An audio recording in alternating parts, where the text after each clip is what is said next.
Once again, we find ourselves in the valley of the shadow of death or on the Backpack Show. So we are here, and by we, the royal we, because I don't have a Carrie. She's gone. She's left. She's broken up the Beatles. Who knows where she is? She's in the wind, as they say in spy books. But I have some really good help. On the one hand, I'm going to talk to someone who talks to old people. Nicole Franklin talks to people 100 years or older, and an incredible podcast called Before You Go. And on the other hand, I'm going to talk to someone who's an expert on little young people. Reena Patel has a book called Winnie and Her Worries and has all kinds of parenting expertise to share with us. So we're going to cover both sides and in the middle. So we've got a lot to get done today. There's a lot of things happening. I'm just going to say hi to a couple people. My father has arrived, Steve Brogan. So this means that the day is already off to a great start. And by the way, Reena's on the West Coast like you, Dad. So you got to kind of give her extra energy because, Nicole and I were on this coast. And then Chloe's here from Scotland. Naz is here from Milan. So, the world's showing up here. Chip Griffin's here. So now we can start the show. I mean, I was worried for a minute if we weren't going to get a chance to even start today. If Chip doesn't come, what do we even know to do? But I'm just supposed to be telling a dumb joke. And then I look at Carrie and then she looks at me like, I hate when you do that. And then we start. Hi, everyone. Tim Kitzrow from NBA Jam and NFL Blitz, welcoming you to The Backpack Show. Your hosts, Chris Brogan, Carrie Gargone, Boom Shakalaka. Backpack Show. And we should be giggling still. Who even knows anymore?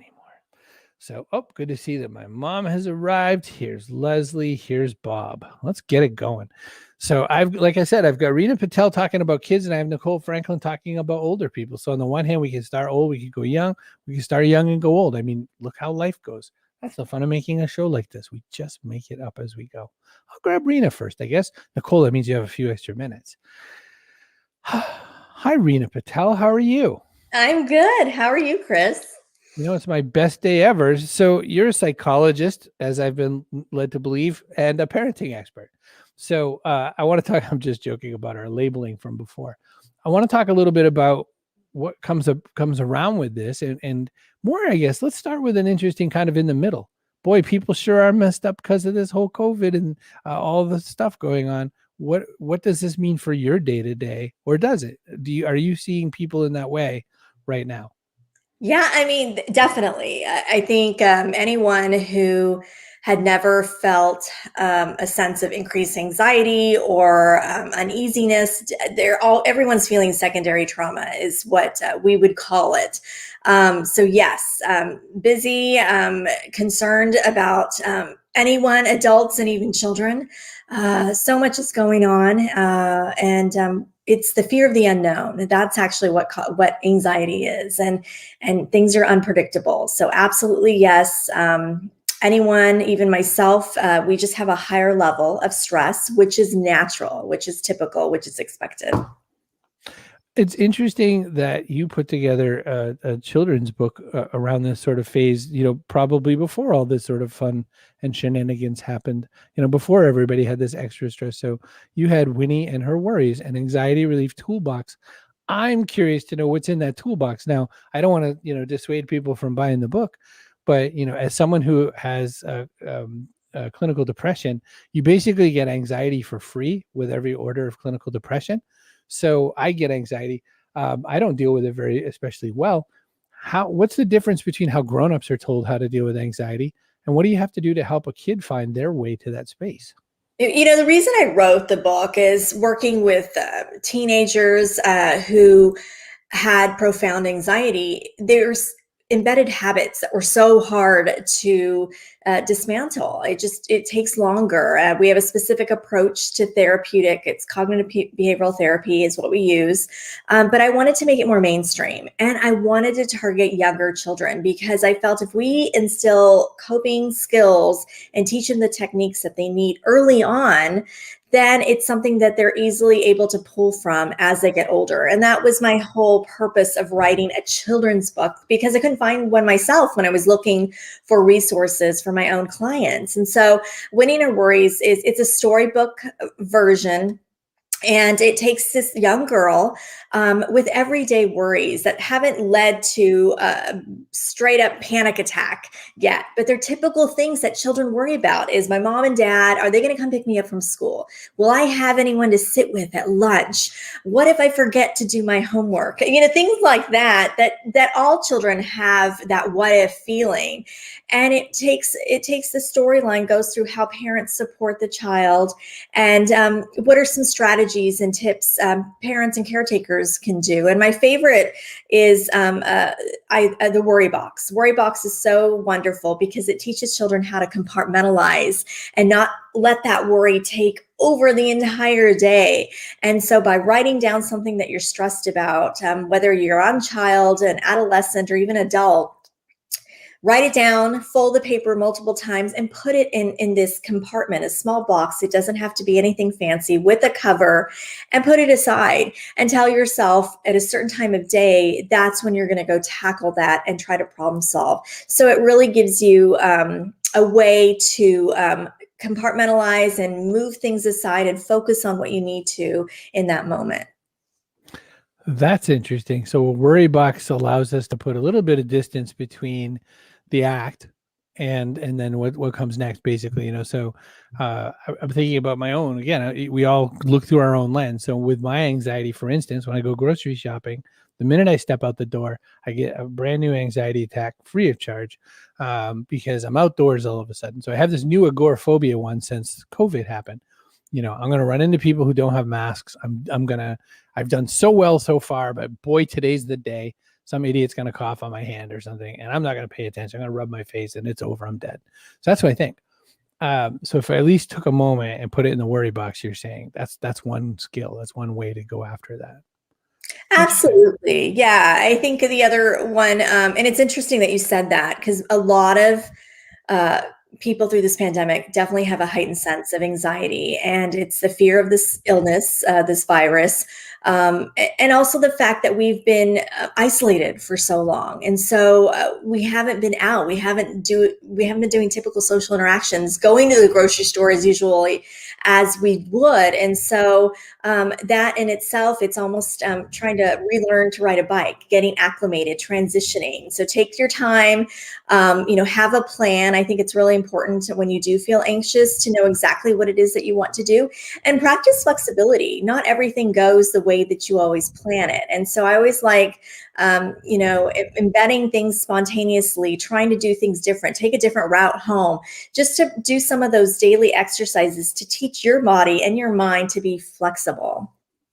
You have a program called Autism and More, and I have to bug you about it. Why is it a Z? What's the branding situation there? It's just everything A to Z, everything from in between. And I love that you saw that, because sometimes people would tell me you're spelling autism wrong. I'm like, I did it on purpose. So that was more of a branding thing. And okay. But it's everything in between. And autism is a very prevalent disorder. When I started in the 90s, it was about 1 in 600. And so it's definitely, 1 in 67. So it's increased, and it's something that I do specialize in and work with developmental disabilities. My youngest is on the spectrum at age 15, and he's having this really high-end anxiety because a few different things. I mean, as a lot of kids with that are autistic deal with sensory issues, my son has an incredible ear. 96% of people who are autistic have pitch perfect ears.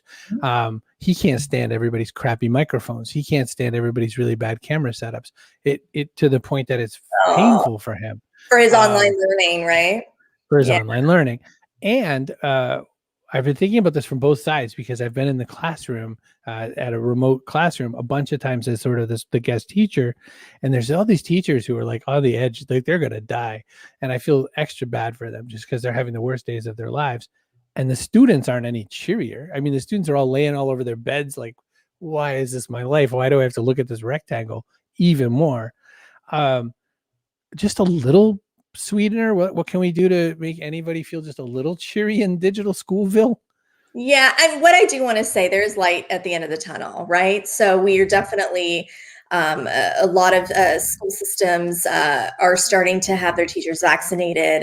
We're starting to get more of a hybrid program. But yes, this digital online learning has been terrible for I've got 3 kids myself. I've got a 16, a 14-year-old, and 7-year-old. And my 7-year-old, I mean, I'll go back in the room and he's under the desk. I mean, there's just no way that we can expect our children to learn one way in front of a screen and focus and pay attention. So sadly, every child has some sort of academic, social, emotional regression, I think.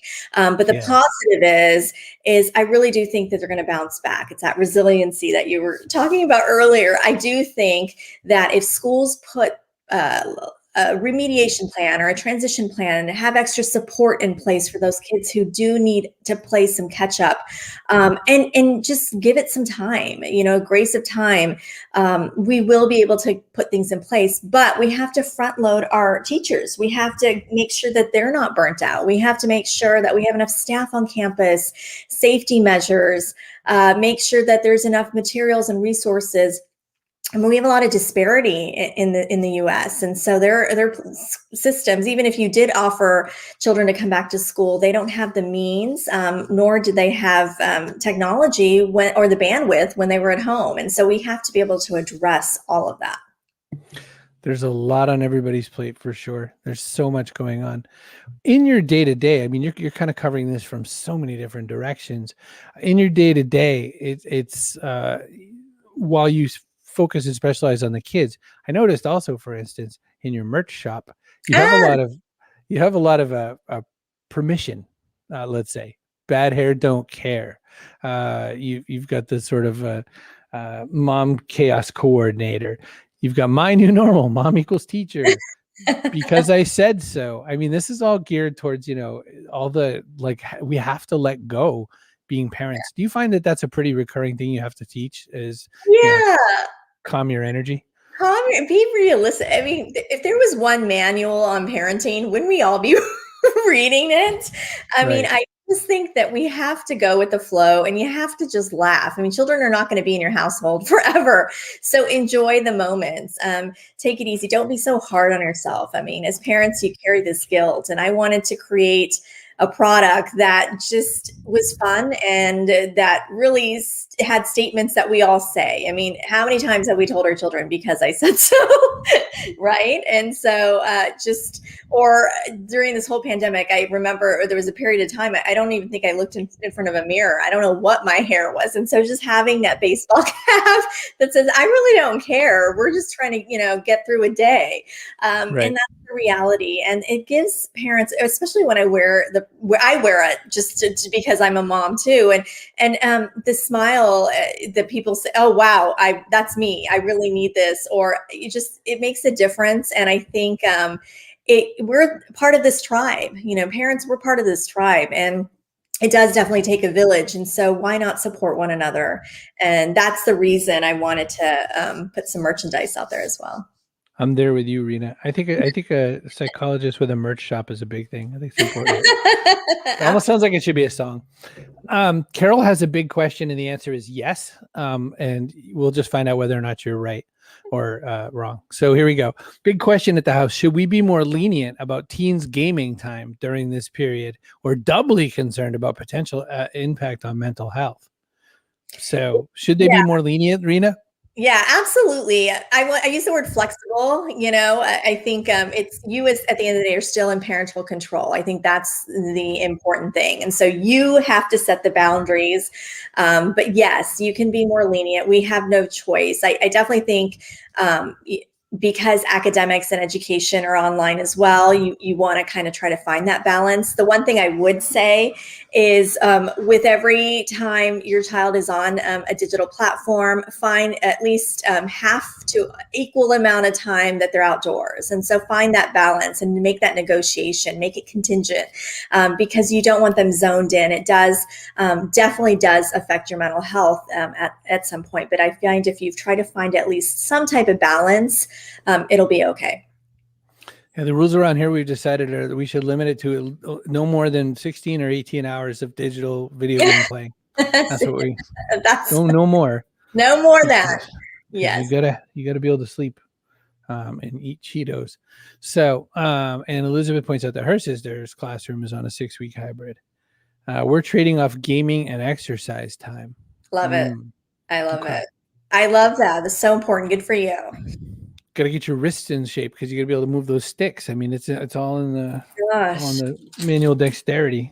But I found, one thing I've seen the article several times, and I've anecdotal proof a lot closer to home, are that people are using games in therapeutic ways all the time now. Animal Crossing is replacing a lot of people who couldn't afford going to their therapy sessions for a while, and they've been augmenting and sort of supplanting, not that you want to hear that, with Animal Crossing, because they can't make the session, but at least they can go and put up a nice flower bed or something. Oh, wow. There are apps, there are games, especially in the area of attention deficit disorder. I mean, there's been biofeedback to help with focusing. So there are some apps. I mean, I would recommend that you corroborate that with a specialist. But honestly, I've been doing virtual sessions prior to the pandemic, and so Sure. I know it's hard. I know it's difficult to make it with everything else on a parent's plate to make it to a session, and so there are a lot of us who really are trying to find ways to reach out and connect for families to make it a little bit more easier. Well, I think, one thing that we hear over and over again is, everything in moderation, including moderation. And we try to find our spaces where we can go and do what we do. So excited to have a chance to talk to you today, Reena. If you can, stick around a little bit. We have a little panel-y kind of thing I do near the end of the show where we ask you even more questions. But thank you so much for coming on and chatting with me. Thank you. Sit put. Beep. Boop. All right. Nicole, I'm grabbing you in 2 minutes. I forgot I have to read all my ads because if I don't do that, then people get mad and I don't make as much money. Not that I'm making a lot as it is. So what the heck? All right. Authors, if you want to put your awesome book up on a website super easy, you can use PubSite. Pub-site.com allows you to put your book online super easy, like 2 hours and you have a website built. Faster if you're an incredible website builder. And if you're not, pay $4.99 US and you can have a site built for you lickety fast. $20 a month thereafter, you're good to go. You want to make a show like this, you can do it on StreamYard. I even had a reminder to change this graphic and I didn't do it yesterday. See Brogan.me/StreamYard though. Get your own psychologist and children's expert, but you can get your own show. So see Brogan.me/StreamYard. If you want to host a podcast, Castos is pretty good for hosting. Super easy. You just throw the audio file on there and it goes to all the places you want to have a podcast heard. So Nicole Franklin's going to talk to us about her podcast. Maybe she uses Castos. Probably not. Probably Libsyn. But you never know. So you could do that yourself. If you want a .online domain, and who doesn't really, you can go to cbrogan.me/online and use the code Chris, all in caps, and you'll get a .online domain like we have the Backpack Show .online. That's all my sponsors. That's all I got to do for right now. I'm covered. I'm handled. Thank you, says Carol to Reena. I'm going to grab Nicole Franklin. We got to ask old people questions now. We went from young people to old people. I mean, I know you know lots of things besides old people, but like that's what you started focusing on. You did this new thing. You said, I think I'm going to do a podcast because you've been doing some films and stuff. Yeah. And you make one, Nicole, called Before You Go. Right. Where do you find a whole bunch of people over 100 that want to talk to you? How does that even work out? Oh, it's working out well because there are more and more of them. So that's what's exciting. We're living longer. Healthcare, I guess that's what's happening. Okay. I think so. And community, and it's wild because I think about my life. I'm in my 50s and early 50s, doesn't matter. Right. But I think about my life. And when I was younger, so growing up, late 60s, 70s, our communities were so small. We didn't travel as much. And then now we travel a lot.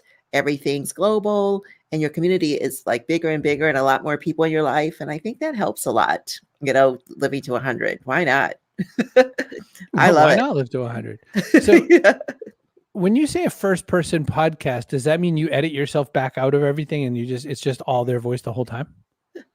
Only some of them. It really is like very specific to each each episode, is very specific to the guest. So our first guest is incredible. And she has 2 episodes. Her name is Maud Carroll. She's 100 years old. She had 90 students as a piano teacher. She had 90 students when I met her, which was Wow. it was actually a year ago, last month. And her students want to come back, even in this pandemic, they want to come back. So she's been teaching a little bit, but she's incredible. And I asked her one question and she talked for 4 hours. So I would say Whoa. that's first person. She wanted to write a book. And then when I came along, it was perfect. That's impressive. So she Holy had to cow. have 2 episodes. I didn't even get everything in, and she wants me to call back. Come back, and we talked over the weekend. She's like, Nicole, you still have to come back. I have more to say, and I know she does. So I was like, well, let's get vaccinated. Make it happen. We'll make it happen. Make it happen. So what are I mean, with this person, she just launched. Like there was nothing. You just said a couple words, Right. and all of a sudden, Yeah, I think I just said, so here we are. And there she went. And there she went. I have to presume that doesn't always go that way. What does it take to get the stories out of everybody besides your piano teacher? I think you have to know a little bit about their history. So whether you're talking to a relative or whoever introduced you, you bring up those little touchstones that they bring up a lot. And then maybe you relate your own personal story to what they're getting ready to tell you about. And then again, they're off and running. I mean, really, there's so much there that that they want to share. And what's so fun is that when you're 100, who cares what anybody thinks anymore? And you get such like great secrets and anecdotes. It's very fun. And I've actually hung around old people all my life. So I love our super seniors. And it's been a joy, pure pleasure. I just love it. So somewhat similarly, I worked in a nursing home when I was 18 for a while. And what I wanted was I just wanted to better understand them, because one of the reasons I went was because I wanted to better understand people like my mom's dad. He was a jerk. Now my dad's dad, I loved. I thought he was great. He was, my grandparents on my dad's side walked on water. My mom's dad was this like asshole. And I was like, why are old people that way? I thought if I worked in a nursing home, I might figure that out. I didn't. I just had a great time. I think really that was very proactive for you to go and choose that. I'm weird. What can I say? It worked though. In the process, I would meet such fascinating people. There was this really wonderful lady, Helen, who she did this thing where the very first time I meet her, she says, I'm 103 years old. And I was like, that's amazing. And then the next time I meet her, she says, I'm 106 years old. I said, oh, interesting. And the next time we meet her, she's like, I'm 111 years old. So I finally go and find them like, how old is Helen? And they're like 102. I said, okay. And so I fed her breakfast one morning because as a nurse's aide, at least back in the day, you did everything. Yeah. So I fed her breakfast and she had oatmeal with black licorice on it. Oh. And I said, Helen, I love black licorice. Does that taste good? Now, of course, she wants me to eat out of her bowl. And I'm like, not going to happen. But she said, I love it. And I've loved it since I was a young woman of 30. And people thought I was crazy. And I said, I think you're crazy, but I like it. So it's kind of nuts. And so I tell you that story to say, do you get some really crazy stories, or is it always just, when I was little, bread was a nickel? Like what's the meat of these stories, Nicole? And how do you get to the good stuff? Oh, everything is good because they're there and sharing, and you can see them remembering love or a first meeting, just a cherished moment that they kept with them for years. So I don't have to do too much prompting. I don't think, I not so far, but weird stories. This is kind of a sad story, but it was weird. But in our 3rd episode, we met the fabulous Glendora Hubbard, who's a retired nurse. Mm-hmm. And we love episode 3 because we also use her story as a way to enter our story, my co-host and I, of how we started, the podcast and why we love it so. What sticks out to a lot of the audience members is how her father died. And she just says it. She's like, he died of a chicken bone. And I was like, a chicken bone? How? What happened?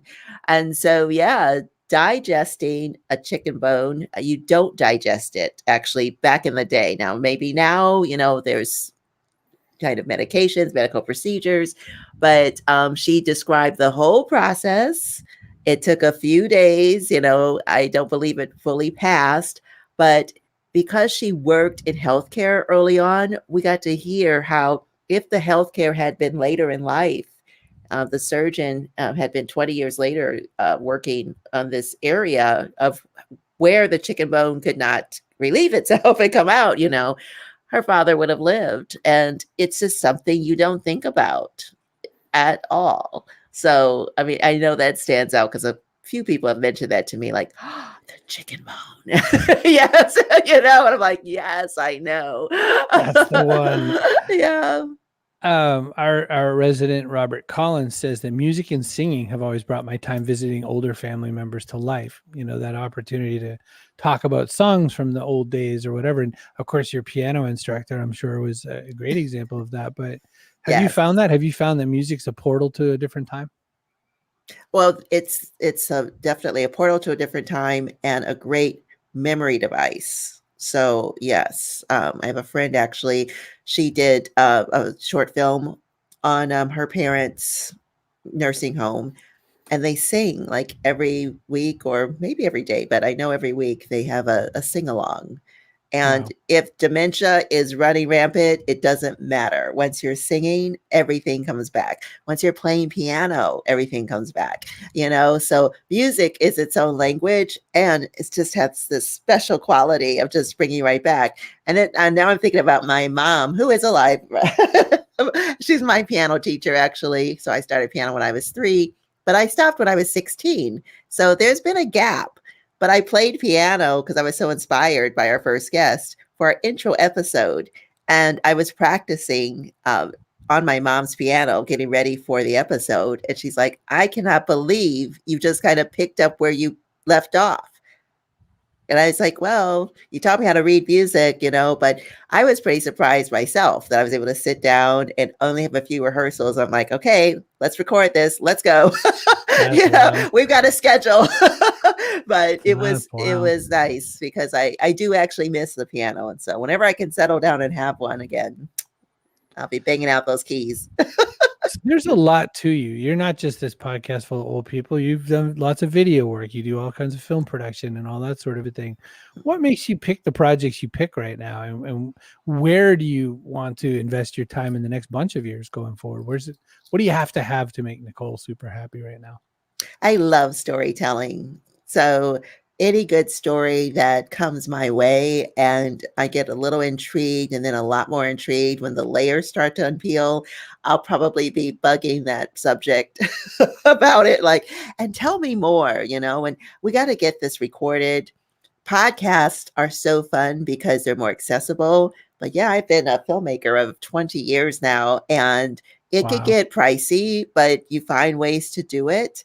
Then you have to find the audience for it. And then when the audience watches it, they're like, wow, where did this story come from? So my stories initially were about a Black woman's joy. There's joy in our lives and we want people to see it. We want to record it on camera. So my very first films, I did 3 films on double Dutch jump rope, and it just resonated with me.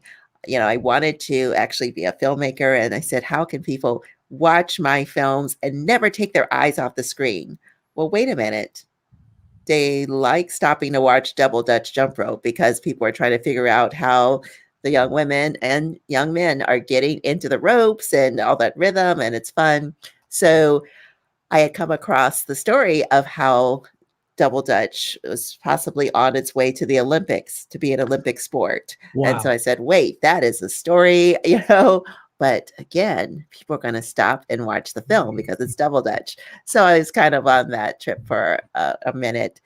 When it's your first film, I just advise you do something you absolutely love, because people still 20 years later, call me the double Dutch lady. So if I was doing something that I wanted to get away from in a couple of years, that wouldn't have been a good choice. But you're always remembered by your first film. So definitely choose wisely. That's really good advice. That's really good advice. So I have so many other things I'm thinking about. I'm going to click through some comments here. So Kate says, I Remember Better When I Paint is a powerful documentary. It's about art and music. Oh, I love that. I got to check it out. I remember better Thanks, when Kate. I paint. That's a goodie. Debbie is saying that it's such a gift to be able to play any instrument. Debbie was a school principal for several years and a teacher before that. So she's certainly on the education tip from our Reena conversation, as well as you, who does that kind of work. Oh, Rita was awesome. I'm like planning out where I'm going to put my worry box. I mean, I'm still here for the worry box. Got a spot right here, I think. Yeah. So then Earl says 20 years of filmmaking. Congratulations. Thanks, Thank Earl. you, And then Leslie says, my mother spent a lot of time in rehabilitation in a local nursing home. And I met some of the most amazing people with incredible life stories. Yeah, nursing homes are treasure troves if you get into them, right? We haven't recorded in one yet. So because our retired nurse actually at 104 is in an assisted living facility. Yes. So she actually needs very little help, which is amazing. And then Nate Crump as well, our 100-year-old baseball player, assisted living. He's an athlete. He's, been golfing and doing fantastic things, and it's on the computer, set up his own Zoom for our interview. Nice. This is beautiful. Truly. You don't beautiful. expect that usually. You don't expect them to be, the tech guy as well. But I didn't, but then I was pleasantly surprised. That's so perfect. The double dutching made me think about the fact that I am the worst jump roper in the history of jump rope. It's you just, think. You think. You can show me worse, I guess, but no, you just need the proper turners. So that's what the Double Dutch Diva showed me. If they are turning for you, you will be in there and grooving, Chris. And the turners. Oh, see, this, you know what this makes me think of? So I've never embarrassed myself with this, but those mechanical bulls, and those are the same sort of thing. Whoever's running that bull controls your fate for the next little while. So they could be nice to you, or they could be real mean to you. And I gotta ride one now. First, challenge has been thrown down. I've got to do it. Dutch. So I saw a comment in there. There's a little difference when you make films like that sort of quality film, and grabbing some big names to get some more eyes on it. There you go. Versus 100-year-olds. What is the because what is the experience of making sure that people care the way they should? America as a culture throws our old people away at every turn. I hope not. I hope we're changing that. Well, it sounds like you're going to. So how do you do that? What do you do to make it so we're going to pay even more attention, so that before you go becomes everybody's memory from the next 10 years? Yeah, we're just going to keep putting the microphone in front of fantastic people. I can't even tell you how many times I will say my new podcast is Before You Go, we talk to 100-year-olds, and immediately someone will say, you must talk to so-and-so, So I think either they're not thinking about it and it's not front of the mind, right? Or that just sparks a smile where we know that story has to be told. And you've met that wonderful, wonderful person who just happens to say, I've always wanted a space to share this, and then, I don't know, fate, we meet. We're out there. So we also try to get the word out social media wise, Yeah, there's a lot to that. Are you, do you have to escape the building now? Yes, I hear there's a fire alarm. I am on campus right now where I teach television, and we never really have a drill except for now when we're live. Why not? Yes, I'm actually right by the door, so I'm not worried. When I see people running, there we go. Say, do you see smoke going by? Should we not be having this conversation? Oh, somebody just actually came in the building, so sorry about that. It's a new soundtrack. I'm not too worried about the sound as long as you're good. I'm good. I would not like to capture this on film. People are still editing and shooting something over there. So yeah, we're in a production facility. No problem. How long it took me to book this hour? That's life. That's changed a lot. So I want to kind of veer into there, even though that nothing to do with what we're talking about with Before You Go. Before I go with this fire. Before you go, Nicole. Before you burn. Geez Louise. Yeah. There's a new one on the show. A lot of little kids come in, not firemen. Oh, It's we like the firemen though. yes, a whole other show too. I'm coming back for that one.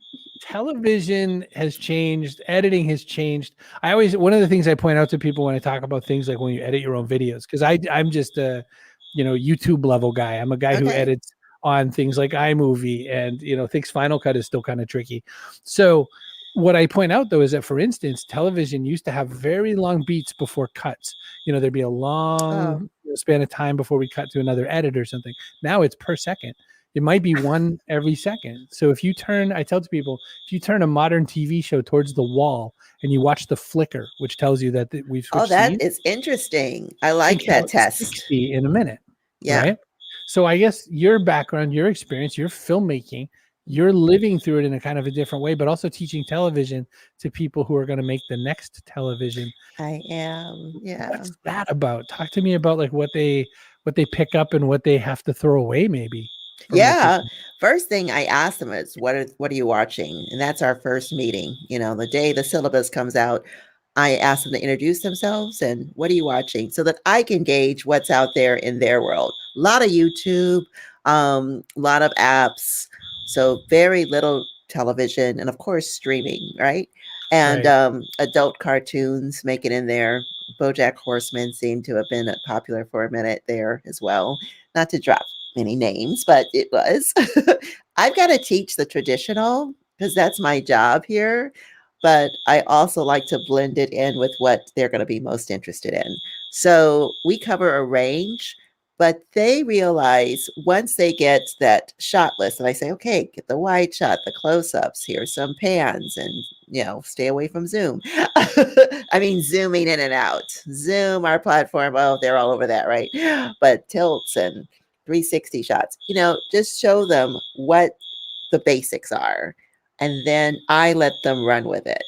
I love when I'm giving them that room to expand their creativity, and they come back. I teach at Hofstra University, so I'm bragging on my students. They come back with some amazing projects. Again, maybe that was all bottled up and they wanted a place, an outlet for it. So we have studio classes. I teach field camera class called single camera fiction. I teach avid editing.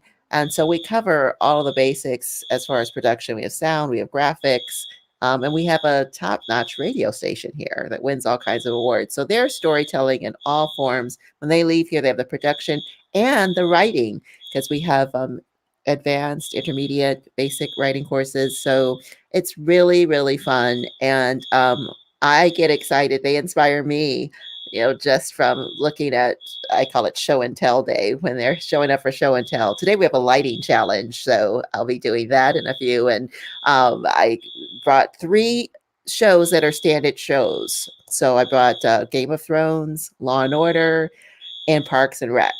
And so I said, now here's some still shots for the shows. And if you think about the 3 shows I just named, they do look different when it comes to lighting. And Game of Thrones, it's outside, it's in a cave, but there's still professional lighting happening. So the students are going to recreate it to their best ability and try to outdo each other in a group setting, just on lighting. So that's fun. That's my day today. Wow. Yeah. So we do a lot of cool things. And when they walk out of here, the internships they get, I'm just really proud of them. And I'm proud to pass the baton. I've been in TV actually 30 years.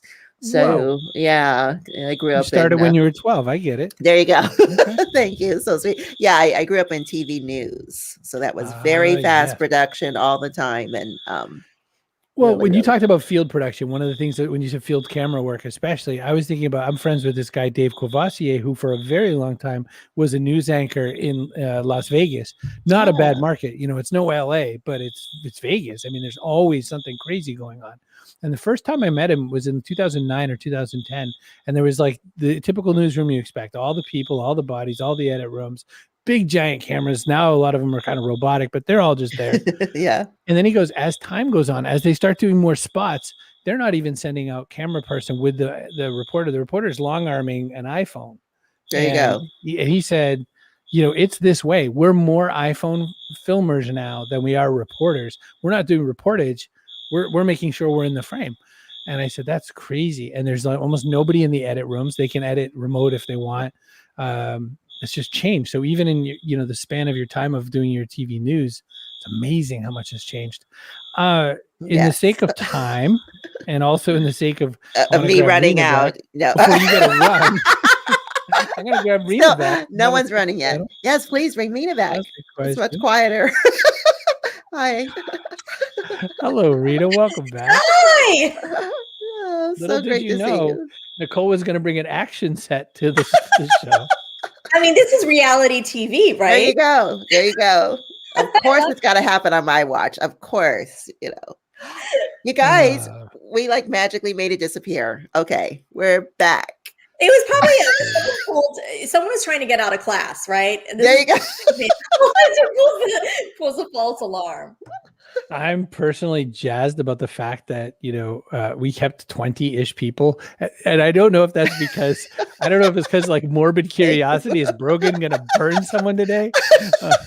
Well, I'm actually caught because now if people are watching from the campus, I was supposed to leave, right? But I didn't.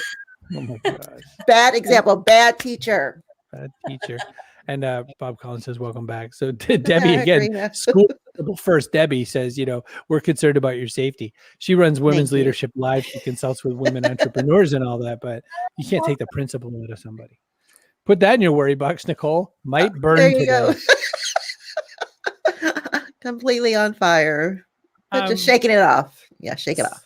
So a lot of times what happens is, one of you will be backstage, the other will be on stage, and you'll be resonating with something that the other one's saying. So for instance, I guess I'll go with Reena first. Reena, you just watched Nicole talk about interviewing 100-year-olds. I bet you thought that was a fun project.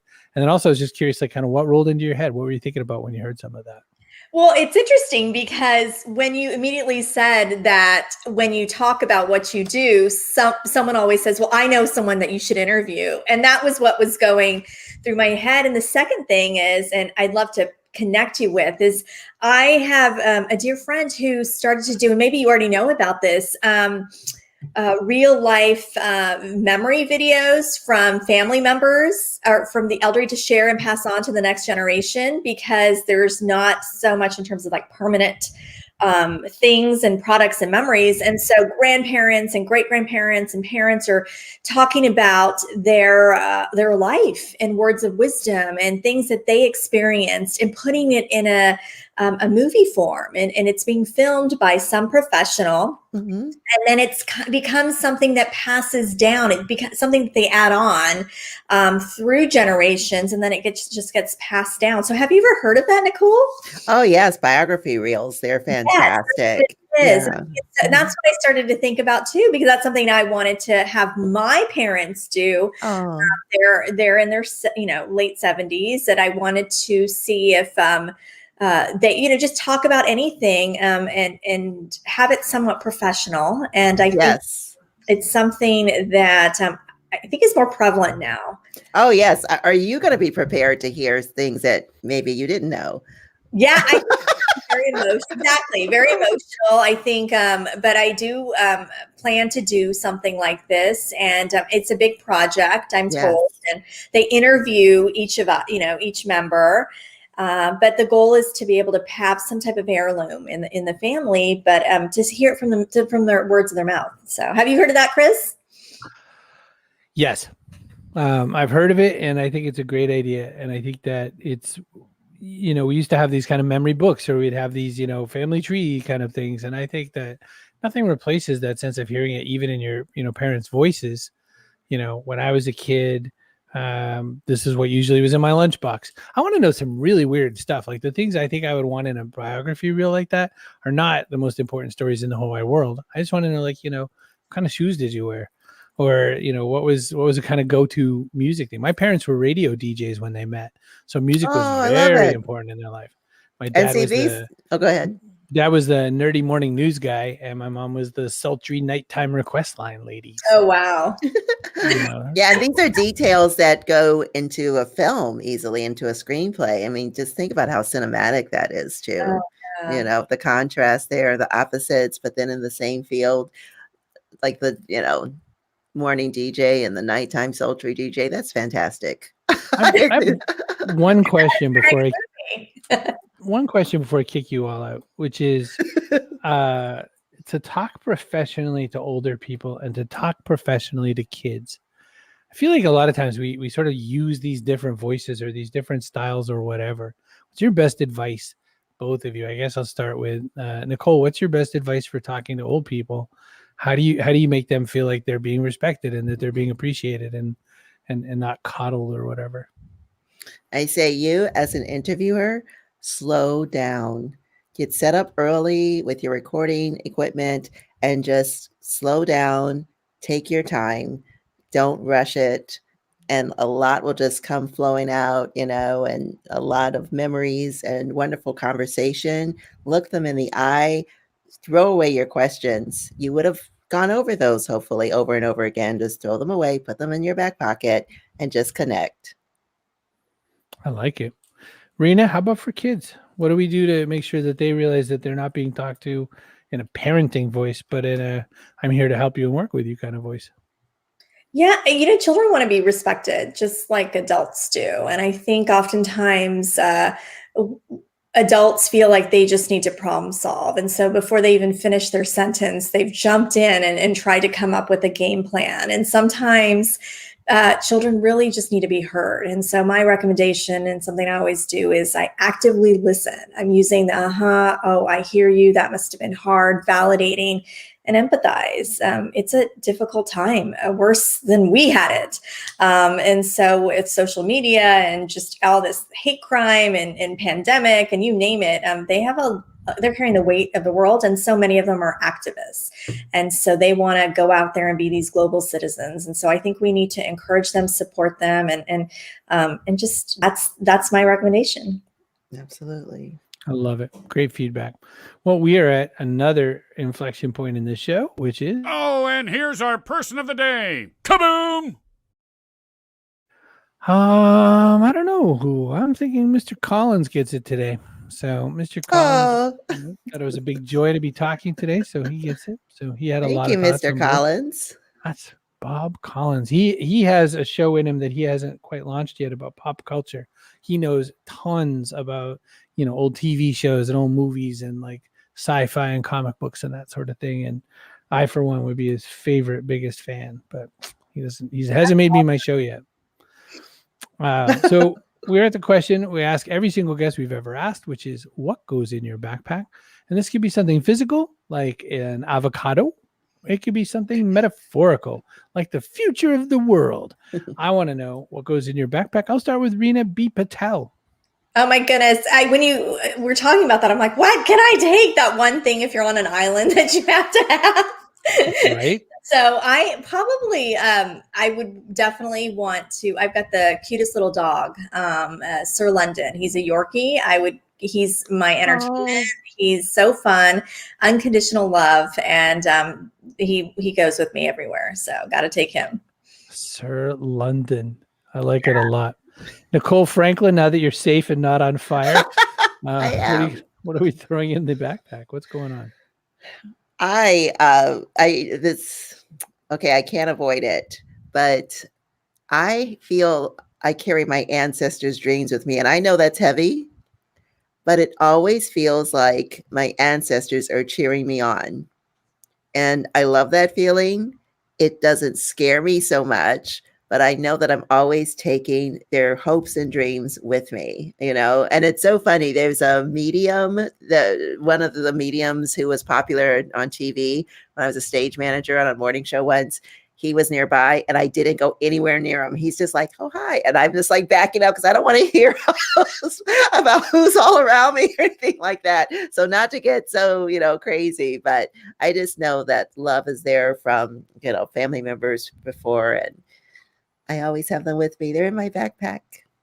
Until you said it was a fella, I thought we were heading towards Mistress Cleo. It's the most famous medium I know. Oh my gosh. Bless her. Shout out to Cleo. Shout out to Cleo. I wonder where she is right now. She'll know. She'll tell you. She'll tell us where she is. She'll tell you. I think I like both answers. I think Sir London has a good future if they're going to get pulled along in the backpack. And I think the ancestors' dreams and wishes are going to keep you busy as well. One thing I would say that, my grandmother would have said about today, She didn't make it to 100, so she couldn't be on your show. But she definitely had a lot of. We spent a lot of time visiting older people, and one thing that she did was plied them with the one thing we didn't actually talk about that would kind of get anybody talking.